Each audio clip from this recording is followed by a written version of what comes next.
Mga ka-A to C, masaya ba ang Pasko ninyo?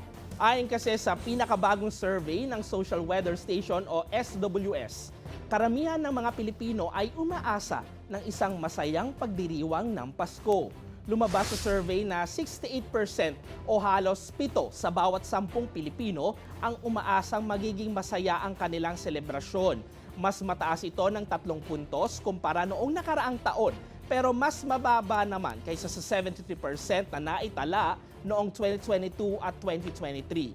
Pinakamataas na naitalang umaasa ang mga nasa Mindanao na may 76%, sinundan ng mga nasa Visayas na may 73%, habang parehong 64% naman sa Luzon at Metro Manila. Sa kabila nito, 7% lamang ang umaasa magiging malungkot ang Pasko, mas mababa kaysa sa 10% noong nakaraang taon.